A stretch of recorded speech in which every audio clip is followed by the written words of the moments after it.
Good evening, everybody. I'm Nick Asprey. I'm the Deputy Consul General here, and welcome to the British Consulate General in New York. On behalf of everyone here, it's my great pleasure to welcome you all, along with the American friends of the London Philharmonic Orchestra. It's a great pleasure for us to be hosting Vladimir Jurowski this evening, the principal conductor of the orchestra, who's visiting New York and conducting production at the Metropolitan Opera. It's our equal great pleasure that he'll be sitting down with Sir Clive Gillinson, head of Carnegie Hall, who'll be asking him some questions about his career and his art. As you all know, the London Philharmonic is one of the world's premier orchestras, and a prime example of the great music that comes out of Britain, so I'm sure we're going to have a fantastic conversation this evening. So, welcome again, please enjoy the evening, and let me just now hand over to Jenny Ireland of the American Friends of the London Philharmonic. Thanks very much. Thank you very much, Nick.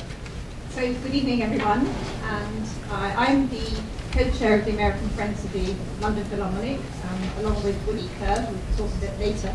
And we're delighted to see so many American friends here tonight, not only at the AFLPO, but patrons of Carnegie Hall and also friends of the British Consulate. And I'd like to thank Nick Asprey and Caroline Hendricks for their very generous hospitality and hosting this evening, and for everything they've done to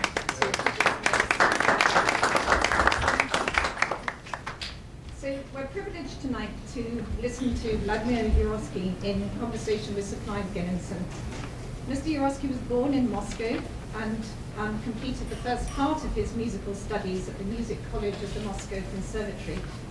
And in 1990, he relocated to Germany and continued his studies at the Musikhochschule in Dresden and then in Berlin. He made his international debut in 1995 at the Wexford Festival, and he's not left the international podium since. And he is today one of our most widely acclaimed conductors.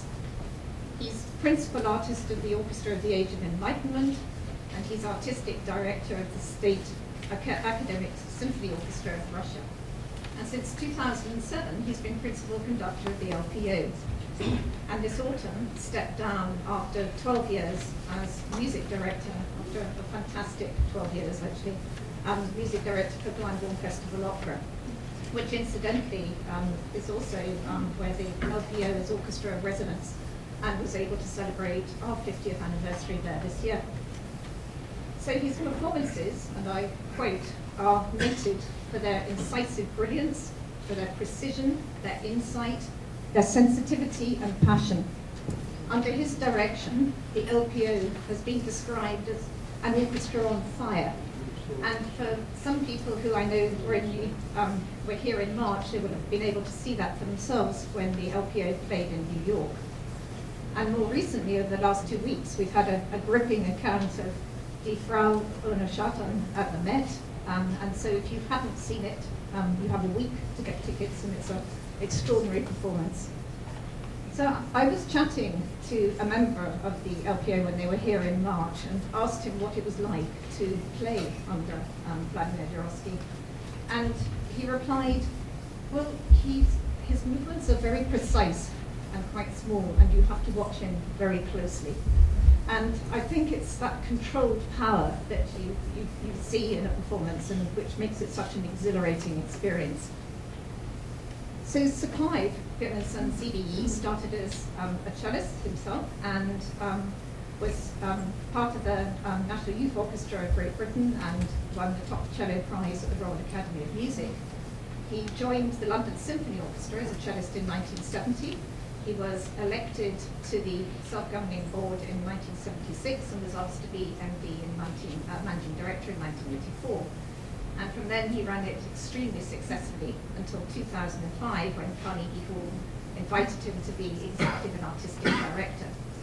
And as everybody here is only too well aware, he presides over 3 world-class concert halls and giving 180 performances a year. Sir Clive is widely known for his passion for music education.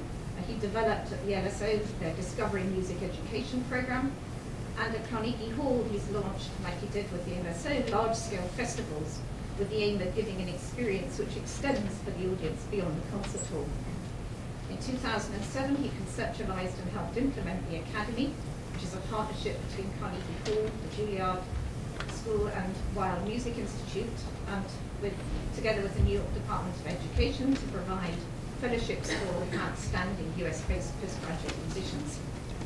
He has received numerous awards and was appointed a Knight Bachelor in the Queen's Birthday Honours List in 2005, the only orchestra manager ever to be appointed in that way. So tonight is about extending our musical education as Vladimir Jurowski shares with us his perspective as both an international conductor and talks about the influences driving his career. So please join me in thanking Sir Clive Gillinson and Vladimir Jurowski.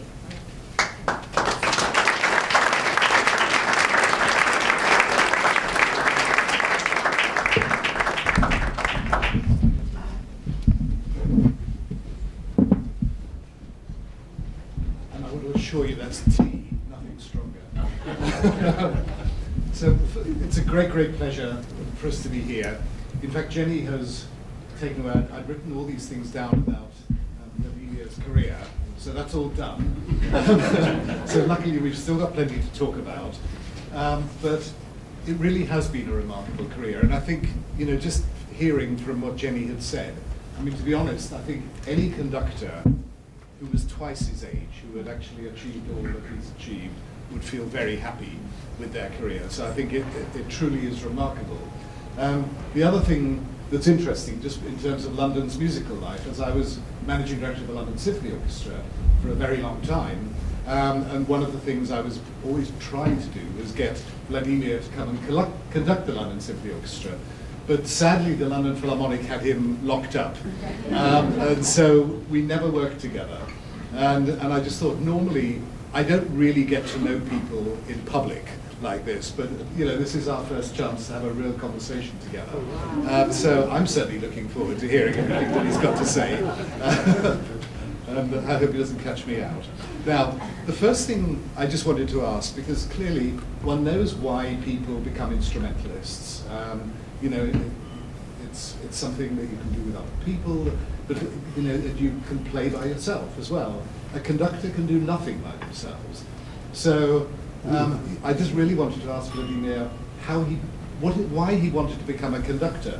But I just thought I'd mention our composer in residence this year at Carnegie Hall is David Lang.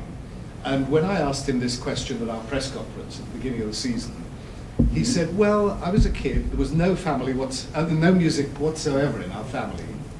And one day my father, just trying to keep me quiet, you know, put me in front of the television, and it happened to be a Leonard Bernstein concert. And Leonard Bernstein was talking about Shostakovich's First Symphony, and the fact that at the age of, I think, 17 or 18, Shostakovich became world famous as a composer because of that symphony. And so David Lang thought, I want to be world famous, so I'm going to be a composer. So that was the only reason. But our irony is, of course, he is world famous and he's done brilliantly. But what about you? I mean, why did you want to become a conductor? No, I'm absolutely amazed at what you said, because the irony wants it that it was Leonard Bernstein's concert in Moscow in 1988, where he performed, believe it or not, Shostakovich's First Symphony. You didn't know that. We hadn't covered this. That's amazing. It's amazing. I mean, it was not the only piece he performed. It was the concerts of the Schleswig-Holstein Youth Orchestra. And they did an extensive tour in the then Soviet Union. And they came for 3 concerts in Moscow. And I was a music student at the Conservatory College, so an undergraduate for you. And I think the first piece he performed was his Song Fest, very rarely performed, and actually a wonderful work. I wish more people would perform it today. And then there were a lot of his students performing shorter works. I remember there was a Sibelius 7 and a Don Juan, but don't ask me who the students were. They weren't also that remarkable, at least from my eyes or ears. And then Bernstein came back and did Shostakovich's First Symphony, and the world stopped. I don't know still today. I've listened to many of the other recordings which are left from him, of him, with the symphony. I don't know what he did with it. I simply don't know, because obviously he recomposed it. If you follow it with the score, you don't recognize the score anymore. Everything which was slow is now fast, and vice versa. But it somehow made sense. It made total sense. And he was teaming up with those young people who were obviously playing their hearts out for him. And Moscow has always been a rather difficult field for any visiting orchestras, because Moscow has seen and heard literally everybody. I mean, not me, not my generation, but already the generation of my father. They had all the great American orchestras coming from 1956, when Philadelphia came. They were the first one to break the Iron Curtain. And then the AFLPO, by the way, they came next. Berlin Philharmonic, Vienna Philharmonic, Böhm, von Karajan, whoever you name, they were all in Moscow. Plus, we had our own very great conductors at the time, such as Rozhdestvensky, Svetlanov, Timirkanov. And yet, there was something about the way Bernstein conjured up this music with the young people. And you couldn't even say they were playing under his direction. They were playing for him. And it felt as though it could be their or his last concert in their lives. That was the feeling. So basically, it was the first time that I experienced, and I was lucky enough to be able to experience it 4 times in a row, because they gave 3 concerts, and it was such a massive success that the Philharmonic Society decided to give them another 4th date. So they simply stayed for 1 day longer, and the hall was available, and it was packed again. So 4 nights in a row we heard this, and that actually changed completely my perception of what the music is about, what any music is about, what you can do with the music. And from there on, I knew that I wanted to be a conductor. I mean, it's very interesting, because now, having been at Carnegie Hall for 8 years, it's unbelievable how many people, in one way or another, found their way into music because of Leonard Bernstein. It's astonishing, and around the world. One of the things that Lenny was very, very clear about was, how do you always remain spontaneous? How do you always look at a piece absolutely fresh again? And one of the things he did towards the end of his life was he, in fact, threw away all his scores for the Tchaikovsky symphonies, bought a new set of scores so that he could learn them as if he'd never looked at them before. So how do you look at the whole issue, Vladimir, of how one is always questioning and challenging your interpretation and understanding of the music? I mean, it's a very vital question for any musician, and I don't think there is one answer to that. There is certainly the possibility of buying a new score. Actually, another great conductor of the recent past, Carlos Kleiber, he would always start a preparation for the next performance of any of the pieces he's been conducting for years with buying a new score of it. And in fact, as we learned through the recently published letter exchange of Kleiber with this American friend of his, Charles Barber, not the composer Barber, of course. I think Charles Barber. Maybe I'm mistaken about the first name, but it's certainly the surname is Barber, and it's called, the book is called Corresponding with Carlos. If you're interested, it's in English. That all the letters were in English. And if you're interested in classical music, I would say this is the best Christmas gift you can give to yourself or to your loved ones, this book. Because it reveals so many things about Kleiber and about music, which no one else could boast of knowing, because Kleiber was a hermit. He never communicated with the outer world, and he suddenly chose those few people with whom he would share all those things. So this Mr. Barber, American conductor, much younger than Kleiber, turned out to be this unique person. And anyhow, he said that he saw some of Kleiber's scores, and they were completely unmarked. Because you see, conductors usually make markings in the score, not only the oboe is playing here and the violins are playing up over there, interpretative markings. And Bernstein's scores had lots and lots of them. Clive would never mark the scores at all. He would mark the material, the parts of the players. But the score was as virgin as it was on day one. So this is one way of looking at it. The other way is by simply creating a certain distance between yourself and the work you're performing. Because you see, when we're preparing a work, we're spending so many days, weeks, months, sometimes years with it that we really feel after a while we have composed the piece. But then of course, this is a good thing to start with, but of course it is based upon the perception which we had of the piece when we first opened it. So sometimes what really helps is close the score and don't come back to the piece for several years.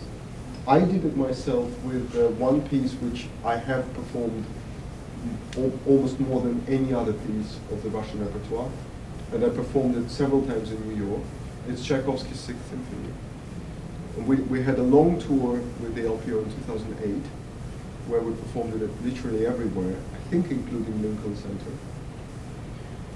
And then we played, the last performance was coincidentally in London, and we recorded it, and then listened to this recording, and I decided I have to take a break, or this piece has to take a break from me, because we've sort of hit the ceiling. And of course, you can never hit the ceiling with a piece like that. But if you, as a performer, feel you've come to a dead end, then just stop. Stop for a while, learn another contemporary piece, or go back, learn some Baroque music or whatever. Come back to it after several years. The piece will have matured inside you. So I'm actually coming back to performing the Sixth. So I haven't touched it, and I haven't opened the score between November 2008 and now, and I'm coming to do it again in May 2014 with the LPO. And as it turns out, the orchestra hasn't played it since either. For some reason, the visiting conductors didn't want to do it. So I'm curious what's going to come out of this experiment. But it is an experiment. It is an experiment. I just thought you've actually reminded me because I tried to get Carlos Clive to come back to the London Symphony Orchestra, and I used to phone him. I spoke to him many times, and in fact we exchanged letters as well. And on one letter, he wrote back to me and said, "Send my very best wishes to everybody in the orchestra and every musician in London, but under no circumstances send my best wishes to any conductor." I thought you would say to any critic. Well, that absolutely would have been brilliant. By the way, speaking of critics and fellow conductors, sometimes it's their criticism, whether just or unjust, which makes you rethink where you're standing. Often, nobody likes bad reviews, but often I make myself, as a kind of bitter medicine, I force myself to read a review if I know it is a negative review, just to understand what has gone wrong. Is it something wrong with the critic? Often it's the case. Or something wrong is probably with us. Because you see, the problem is we are very solitary animals, conductors. We don't often, we communicate with orchestras, but orchestras rarely communicate back at us. With the LPO, we have now such a relationship that they would come up to me and say they don't like something, or they question something. And that's often the main engine for me, which pushes me forward. But other than that, we don't have too many people who are actually telling us objectively where we stand. So critics are paid for being such objective judges. Often, unfortunately, they're simply not well prepared enough, or not knowledgeable enough, or are judging the performance from a very preconceived point of view. Some of it is based upon the previous experiences they had, or sometimes even previous recordings they've listened to. Whatever it is, the problem with us is often that we are feeling so strongly about the way we think the piece should go that we're not realizing that half of it gets stuck along the way, that we're not communicating 100% of it. And actually one of the other reasons why I'm remembering Clive, who obviously had the most, alongside with Bernstein, the most magical gift of communication.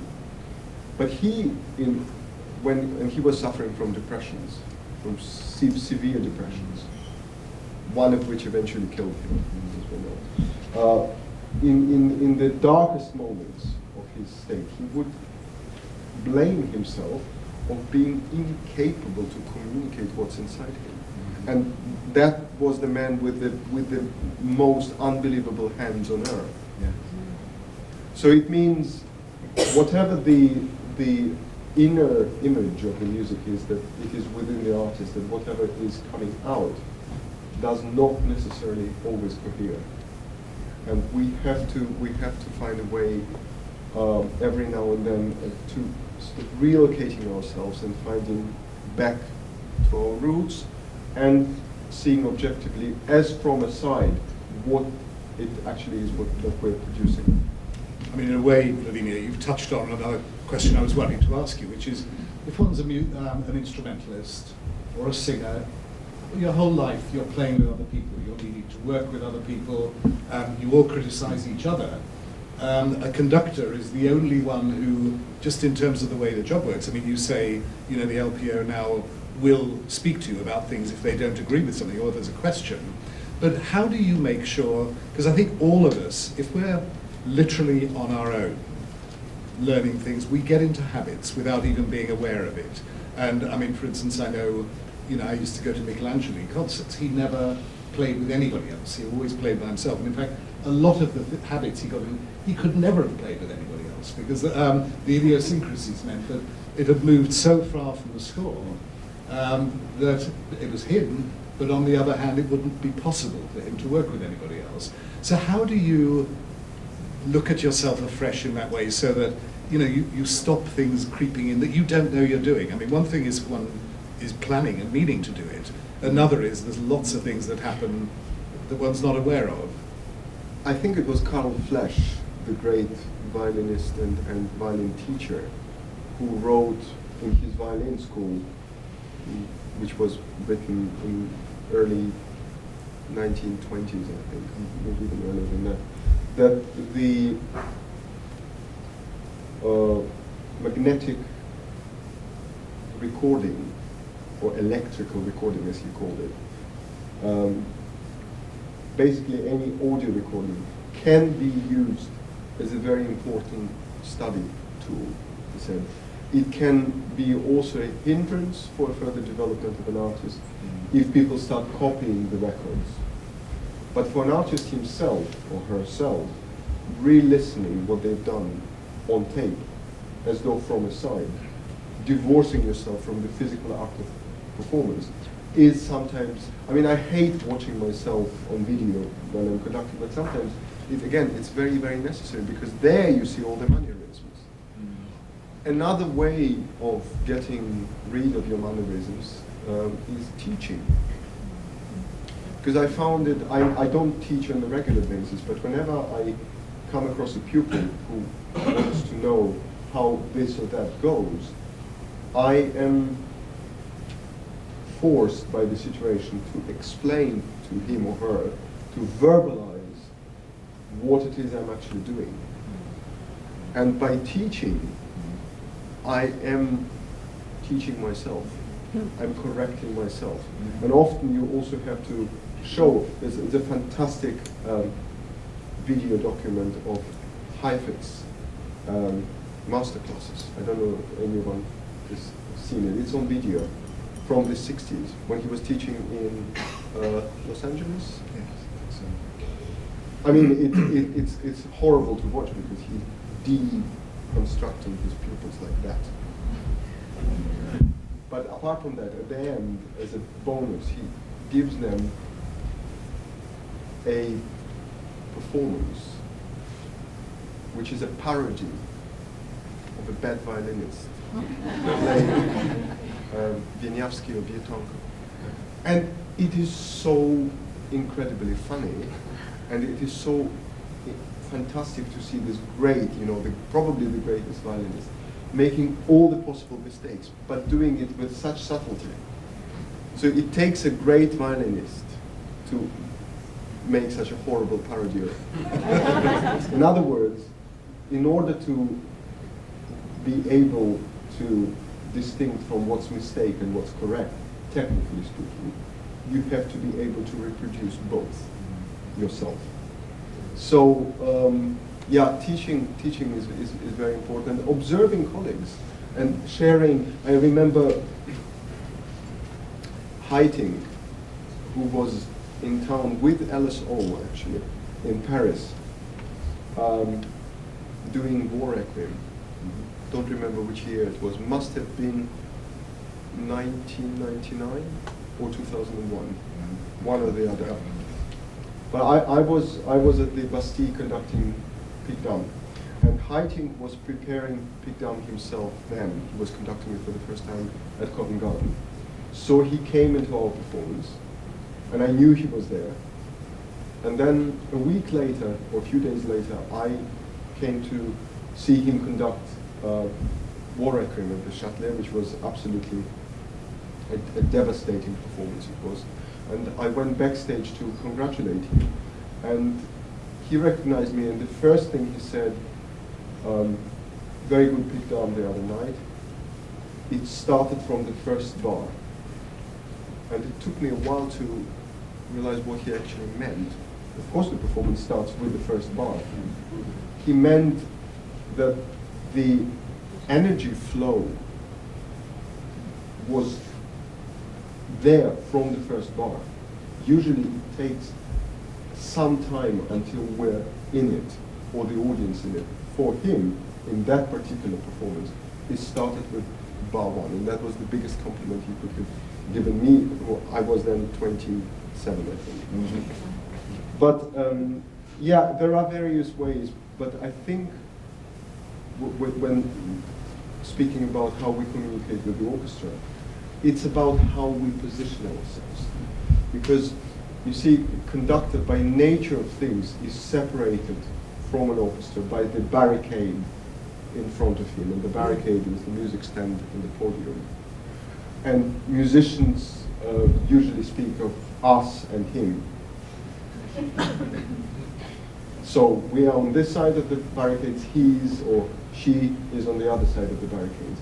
But if you manage, as a conductor, as a spiritus rector, as the spiritual leader, to establish yourself from the first moment on the podium as primus inter pares, as first among the equal ones, as a colleague, not as somebody who by nature of things knows everything better than I don't know many things about the way the players play the instruments. I know roughly, of course, how they do it, and I can play a certain instrument myself relatively well. But I am not pretending to know what I can't know. But there are certain things I do know which they will not know, and there is a mutual appreciation of these facts. Then it is about trying to make music function together. Musicians know they need a conductor for various reasons, not only to give them the beat, give them the lead, and the conductor needs his musicians. So this is how it is. By nature of things, we are destined to be in this very, very ambiguous, very ambivalent, half fighting, half fraternizing state forever. But I think as long as people want to hear classical music between 1750 and 1968, they'll need conductors. But, I mean, talking about the battle between conductors, conductors and orchestras, when I first joined the London Symphony Orchestra as a player, I remember opening one of the folders with the music that we all had, and in the back it said, when the conductor speaks, just nod and smile and go on doing what you were doing before.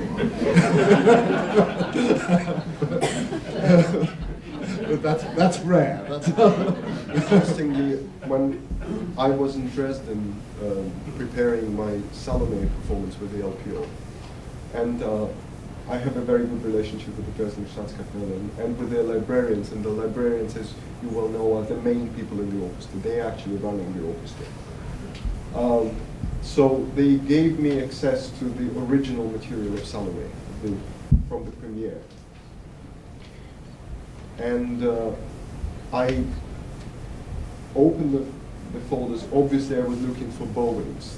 These are the magical things, and the corrections which Strauss made during the performance. And I found lots of it. But at the back of the folder, there were timings meticulously written down by several musicians in the orchestra.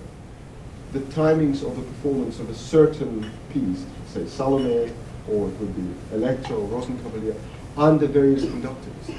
So rather than nodding and smiling, those guys were actually counting time. Yeah. And it mattered to them whether Strauss conducted it 1 minute faster than Böhm, or Böhm did it 2 minutes faster than Clemens Krauss. Yeah. So I think in those days the attitude was still slightly different. It was sort of dienen am Werk, this service at the great work, which they were completing together. But that was the pre-dictatorial era. Yes. Conductors were not great dictators then. They became it from Furtwängler, Toscanini onwards. Yes. And then things started changing. Because that was one of the things I was going to go on to, because the culture of conductors has changed, well, culture of conductors and orchestras has changed so much. And one thinks back to the Toscaninis or somebody like George Sell, who, where it was all about power and control of the orchestra. And so George Sell would sometimes, if he thought, the orchestra needed putting in its place, he would sometimes get every player in the most difficult passage to stand up and play it on their own, which is the most terrifying thing you can do, to have to do that in front of your colleagues. So that was that. Then it came on, I guess, I know when I joined, in the 70s and 80s, it was a kind of battle for power in those days, I think. And I remember one thing that amused me immensely, it amused the whole orchestra immensely. It was a huge victory for a conductor, in fact. And there's a conductor called Nello Santi. And he was conducting a piece, and the chairman of the orchestra at that time was the principal trumpet. And so he kept asking the principal trumpet to play something in a certain way. And in the end, the principal trumpet said to him, look, if you knew anything about trumpet playing, you would know that what you're asking is impossible. So very quietly, Santi put down his baton, walked round, and played it on the trumpet, just like he'd been asking for.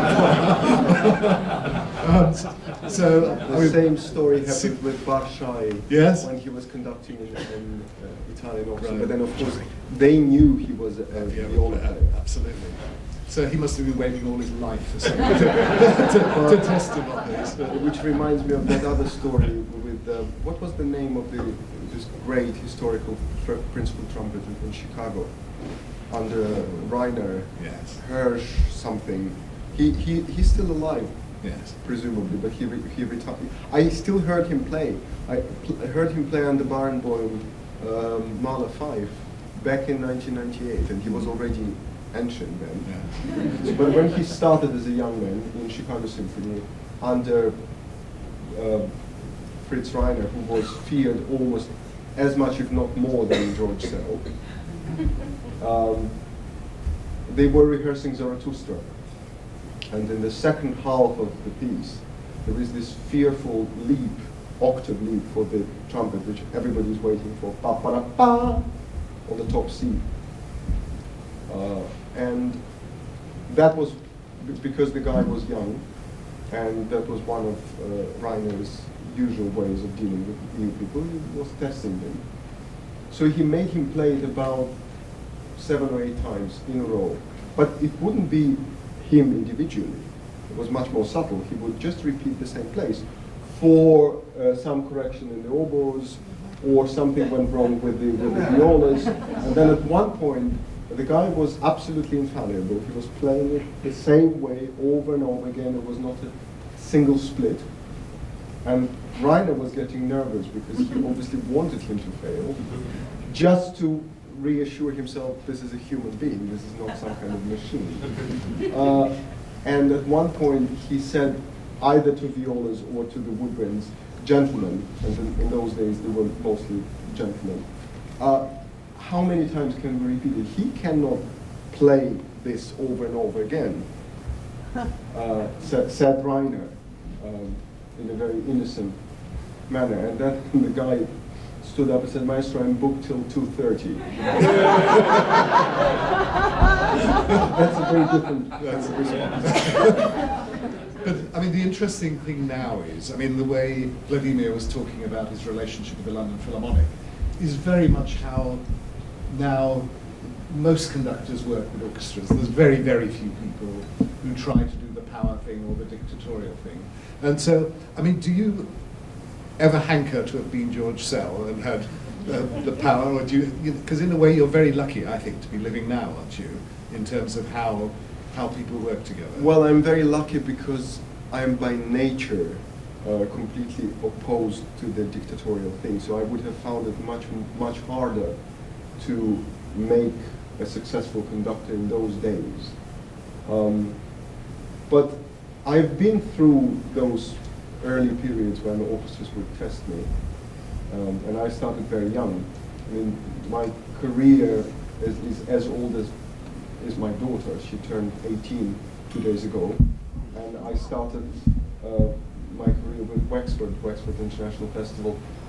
The premiere in Wexford took place a month before my daughter was born, so it goes simultaneous. And when I started, I was 23. So conductor doesn't exist at 23. It's not even a baby. It's not even a fetus. It's just he doesn't exist. He's not there.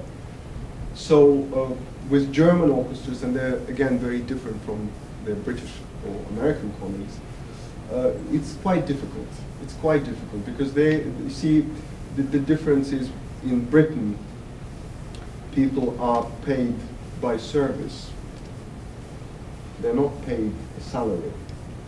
Only musicians who work in radio orchestras or in theater orchestras, they're paid salary.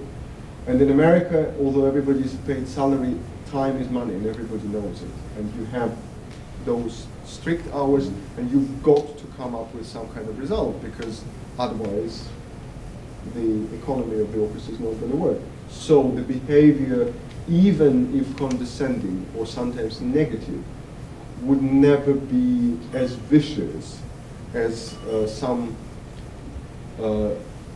old-style German, French, or Italian orchestras would ever permit themselves to be with regards to a new conductor. And I've been through those situations, and the only way you survive is through a quiet and professional authority. So it's not about who you are, it's about what you can produce.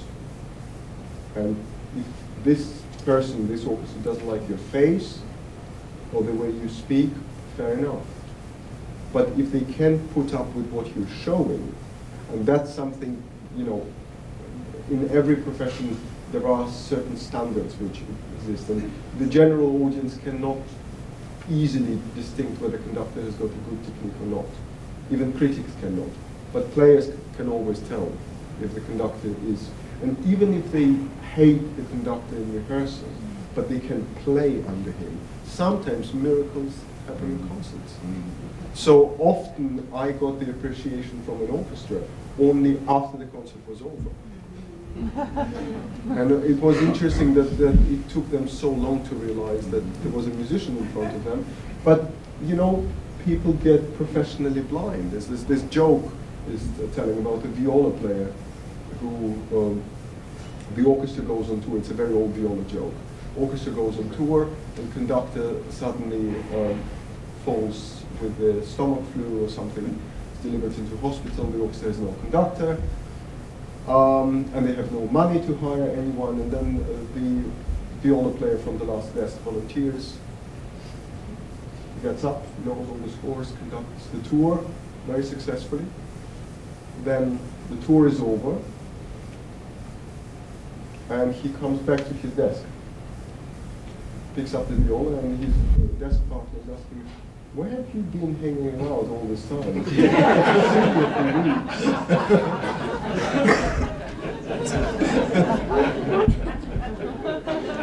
It's a way. I don't know why it's always violas. But I was just thinking, we've got a Q&A in a minute or two, but I just thought it would be great if you would just tell us, firstly, a little bit about what you've been doing in New York with Frau and Schutten at the Met, but then also what you'll be bringing with the LPO to New York as well. I mean, this visit to New York was very relatively brief, because usually an opera production would take, and production of a piece like this, of this scale, like Frau and Schutten, would take about 6-7 weeks by European or Glyndebourne standards. Here it was put on in 3 weeks. It's not a new production, it's a revival of a very, very brilliant pre-existing production of the Met, but still all of the cast were doing it for the first time.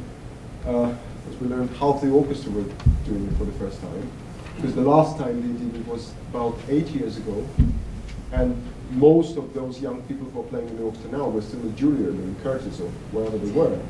So we have put this piece together on an incredibly short term. It was very intense, but I think the production is great if you have a chance to go and see it. It's really visually absolutely spectacular, and the cast is great. There are 3 more performances left. I think one is tomorrow, then Saturday matinee, and Tuesday. And also I've been working with the Juilliard Orchestra, with the students. We are preparing a concert which is due on Monday, and it will be all Shostakovich, believe it or not, it's Shostakovich First Symphony. But not only, there are 2 suites from early works by Shostakovich, the film New Babylon, which he wrote in 1928, also very young, and Hypothetically Murdered. That's a very interesting work which people don't know. So these 2 main projects, Met and Juilliard. Then I'm back in this country in February with the Philly Orchestra, with 2 weeks in February, and then in May I'm making my debut with the New York Philharmonic. Debut has been long outstanding. It was scheduled for 2009, but for various reasons I had cancelled then. And now I'm coming with Janine Jansen. She's playing a Szymanowski concerto, and I will be playing a selection from Prokofiev's Cinderella.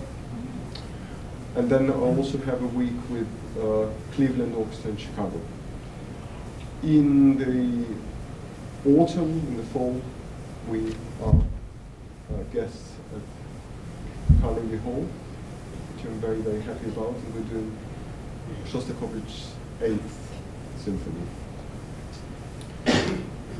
But the orchestra is back before me. They are back in New York in February at BAM, Brooklyn Academy of Music. They're presenting the Glyndebourne production of Benjamin Britten's Billy Budd, which is absolutely spectacular. I think it's as good as the Met one. And the fantastic cast is conducted by Sir Mark Elder, so if you get a chance to go and hear LPO, then please do. Yeah, those are the plans. Now, I'm not sure how, is somebody else managing the Q&A with Vladimir? So are there any questions any of you would like to ask him? Test. Just hold it close to your mouth.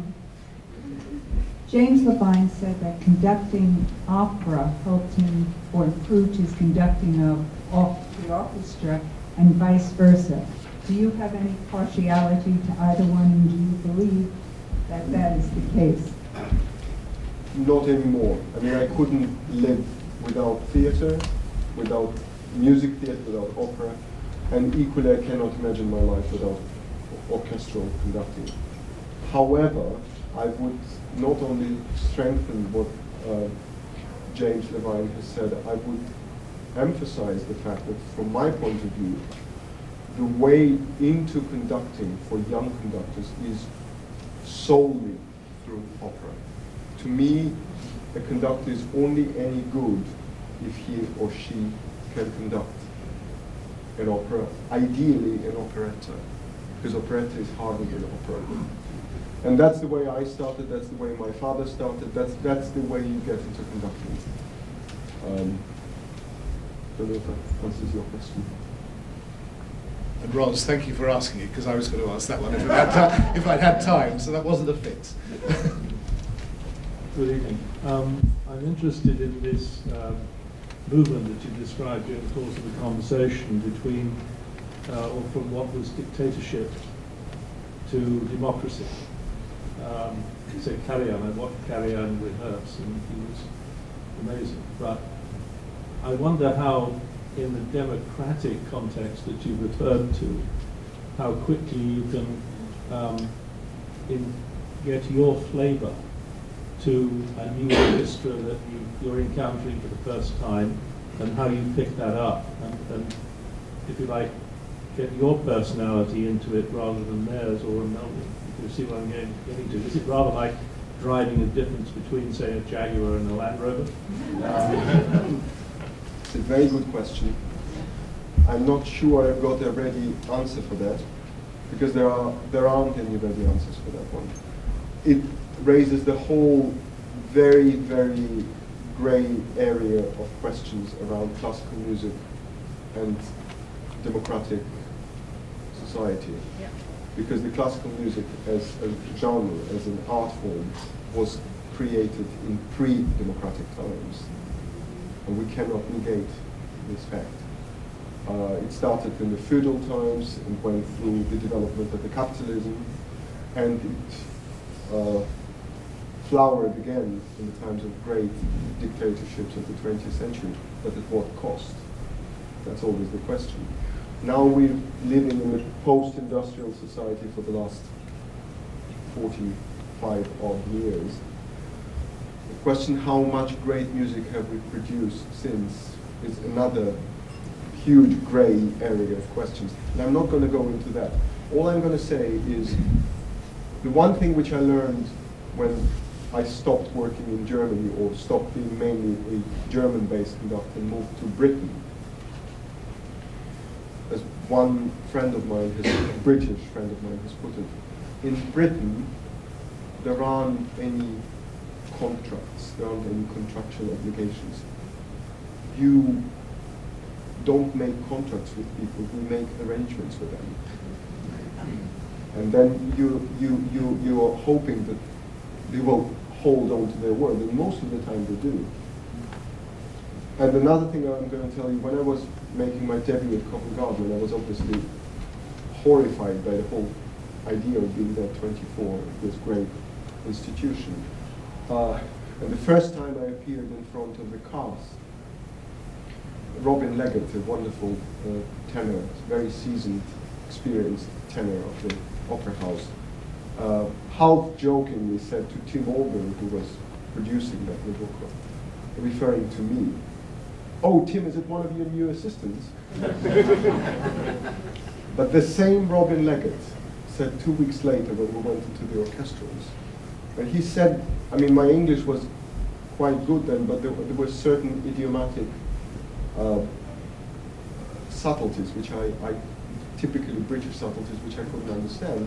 And he said, "Oh, they're playing wonderfully for you." I never heard that one before, because in Germany, nobody plays for you. They play, or they play under you, but they don't play for you. It doesn't exist. It is never applied in relationship conductor. In Britain, it's a usual thing. Nowadays, also in America. An orchestra playing well for a specific conductor. It means they can do otherwise. So that's the answer.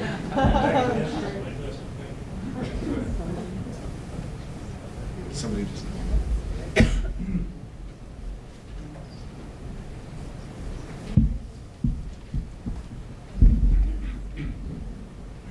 I've always been curious about the relationship between certain instruments and conducting, and also certain instruments and composing. It seems, and this is from a naive perspective, that the piano and the violin seem to lend themselves to conducting.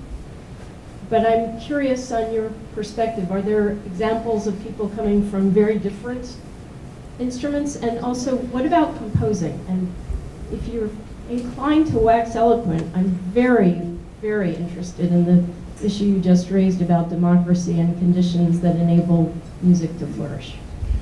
Well, we were just talking before the very brief chat we had before was about mainly about Rostropovich, who Clive said influenced him so much in his musical life. And Rostropovich obviously came. This is a brilliant example of somebody who was a world-class cellist.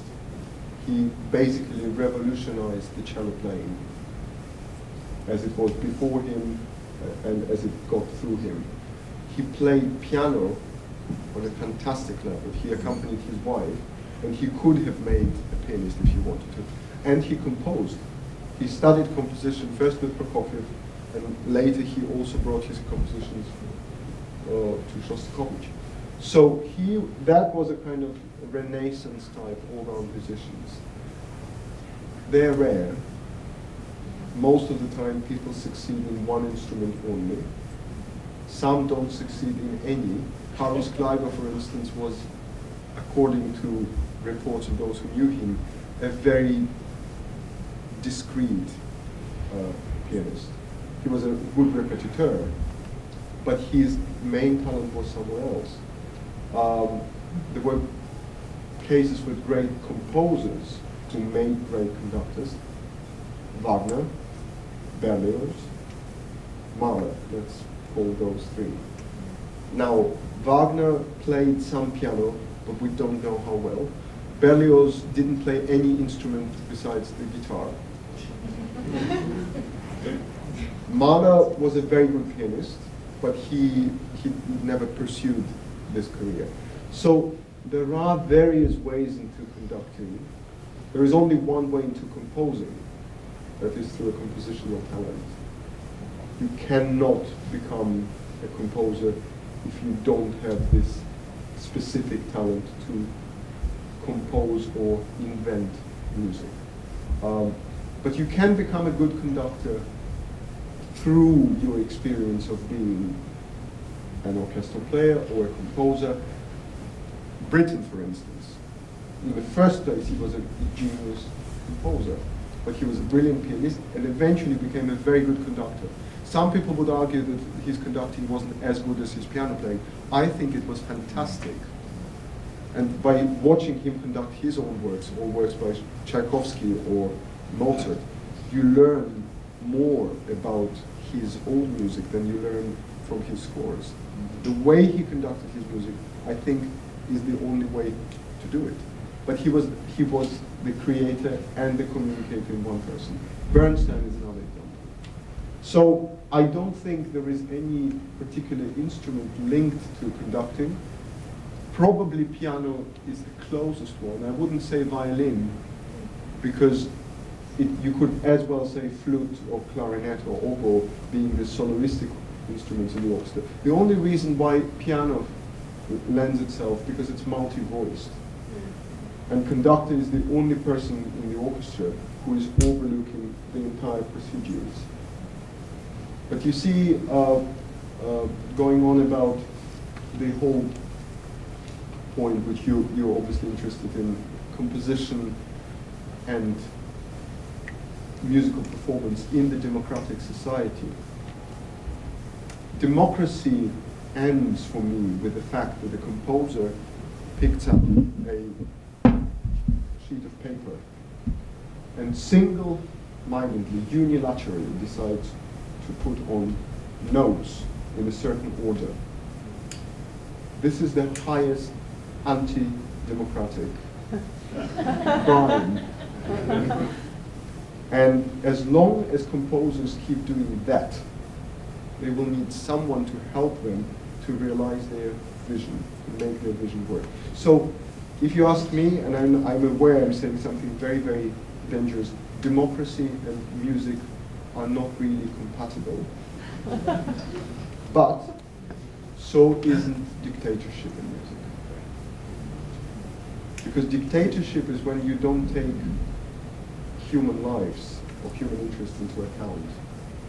They don't matter. The only thing which matters is this great goal in front of your inner eye. And then we get Stalins and Hitlers and Mao Zedongs. I think what music needs really is some kind of enlightened monarchy. Ideally, where the monarch is chosen by people. I don't know if it makes any sense, but that's how I'm thinking of it. But if the people chose them, they'd also want to execute them. But the British set a very good example.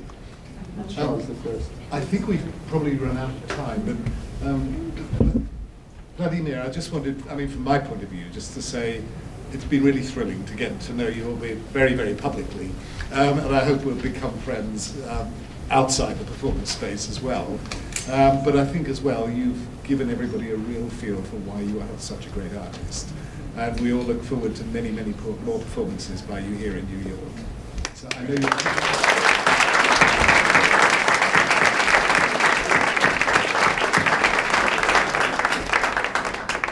Well, Vladimir and Clive, thank you so much. That was absolutely superb.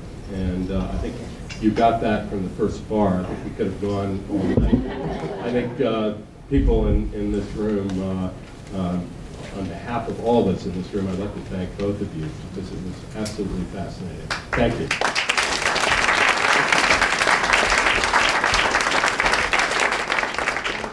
My name's Woody Kerr, and I'm with Jenny Ireland, co-chair of the American Friends of the London Philharmonic Orchestra. And we are absolutely delighted that you could all join us this evening. I just want to take a moment to thank not only Vladimir and Clive, but also, again, the British Consulate, and also Susan Brady and her colleagues at Carnegie Hall for helping make this such a successful event. Also to Christine Rain of Meyer Floral and Event Design for the beautiful flowers, and Merrill Corporation for providing the printed materials, to which there are printed materials on all of your seats, but back to that in just a moment. Also hats off to Christina McPhee and Jill Minnelli from our board for their efforts this evening. And finally, just thank you to all of you for attending. The American Friends of the LPO are very proud to support really one of the world's most exciting orchestras and gifted conductors. And we're very fortunate, as Vladimir was discussing, to have them over here in the United States quite a bit in the coming months. So I hope you will make every effort to see both the orchestra and Vladimir. Vladimir mentioned the Billy Budd at BAM in February. I don't know if any of you saw it at Glyndebourne. Rupert Christensen, the Daily Telegraph's opera critic, hailed the production of Billy Budd last summer at Glyndebourne as stupendous and described the LPO as incandescent. Absolutely fabulous performance. So I hope that you'll look for that in February. And also, Carnegie Hall this coming October is part of the LPO's U.S. tour. And of course, Vladimir mentioned his debut with the New York Phil in May, so we look forward to that. The American Friends provides funding for the LPO for its U.S. activities, not only to support their tours, but also their philanthropic activities here in the U.S., which include bringing their virtuosity to educational and community-based programs. I hope you'll consider looking at the printed material on your seats and consider supporting the work of the LPO in the U.S. by getting involved with the American Friends. Yes, we're looking for checks, but we're also looking for your involvement. And I think that you will find that by getting involved, not only will you have the opportunity to hear this fantastic orchestra conducted by this superlative conductor, but also opportunities for intimate performances in people's homes and events such as the one this evening. I'm not sure we can top this one, but we'll certainly try to do other things that we think would be of interest to the American Friends, and also special events when the orchestra is here in the U.S. touring. So I think you'll find it very worthwhile, interesting, stimulating, et cetera, et cetera. So thank you for your consideration. So thank you again, and I think that we would like to invite you to maybe have a refreshment on your way out. And Nick, did you want to? Okay. Well, so at any rate, great. Thank you very much.